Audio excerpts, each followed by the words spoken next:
Ja, ausnahmsweise hab ich jetzt einmal was, das ich erzählen möchte. Vielleicht kennt der eine oder andere von euch die Situation. Da bin ich mir sogar sicher, also checkt's es aus. Früher, wenn wir jeden Tag Freestyle haben im Park, waren wir Abel beieinander und actionmäßig gut am Start. Das gemacht und das gemacht, im Studio chillt, Tracks auf Nummer Shisha, geraucht so ein paar Flaschen und Pilz. Hast Abel verzählt, weil's die fixt und die fixt. Für die hat scheinbar keine gegeben, die wisst es. Auf jeden Fall waren wir viel unterwegs, haben viel erlebt und kein einziges Weiber stand uns im Weg. Ich hab zwischendurch auch mal eine Freundin gehabt, aber trotzdem noch was mit jedem von meinen Freunden gemacht. Die Grundlage für alles sind die Kumpels, ohne läuft nix. Doch scheinbar ist dir das egal, also da nicht so geschafft dich. Hast du nicht gesagt, kein Mäudel steht über deine Leid? Ein Scheißen, wo du hast mir ehrlich gesagt total enttäuscht. Man sieht ja, was jetzt ist. Heiße Luft, die laus bleiben, weil eine Diskussion mit dir gar nichts nutzt. Labern das, doch ich huch da nimmer zu. Ich renn da nicht hinterher, weil ich hab Wichtigeres zum Do. Damals waren wir beide ja noch richtige Freunde, aber heut hast für nix mehr Zeit, außer für dein Weib. Es ist ja echt schön, dass dir dein Weib jetzt liebt, aber Kumpel, wo sind deine Eier hin? Sie hat's geklaut, jetzt sind's weg, sie hat die Männlichkeit geraubt. Es ist ja echt schön, dass dir dein Weib jetzt liebt, aber Kumpel, wo sind deine Eier hin?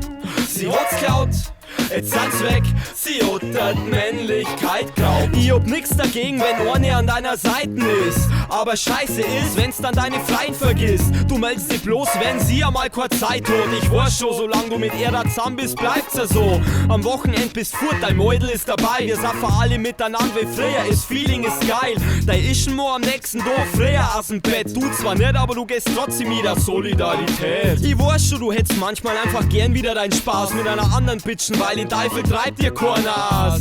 Damals hast jede gefickt und Poster mit, aber jetzt verleugnest es alles und haltst die Goschen vor deinem Chick. Wirklich seh's, schau, dass weiterkommst, wenn's dann schnappt mit deine Freien, was machst du über dein heiliges Weibertsbums? Wir nehmen mal wieder was machen. Sagst du zu mir, bist jetzt blöd oder was, Bro? An mir liegt's sicherlich nicht. Du haltst echt gar nix, was du am versprichst, und wenn's drauf ankommt, merkt man, woran man bei dir eigentlich ist. Doch irgendwann, wenn's aus ist und dein alte Gay dir's merken, dass kein Freund mehr hast, der hinter dir steht. Es ist ja echt schön, dass dir dein Weib jetzt liebt, aber Kumpel, wo sind deine Eier hin? Sie hat's geklaut, jetzt sind's weg, sie hat die Männlichkeit geraubt. Es ist ja echt schön, dass dir dein Weib jetzt liebt, aber Kumpel, wo sind deine Eier hin? Sie hat's geklaut, jetzt sind's weg, sie hat die Männlichkeit geraubt. Hä, wo sind deine Eier hin? Wo sind sie, hä? Mir kommt so vor, dass dein Alte mehr Eier hat als du. Was bist da du überhaupt? Das, was ich da erzähl, das ist Real Talk, sonst nix. Du gehst auf Party und streitst die ganze Zeit mit deiner Freundin. Du hast keinen Spaß, ich hab meinen Spaß. Wie schaut's bei dir aus?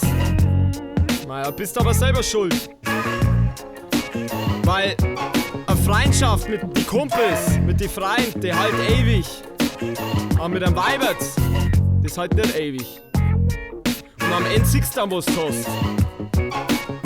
Aber das ist bloß meine Meinung. Ich wollte bloß einmal sagen, was ich über die ganze Sache denke.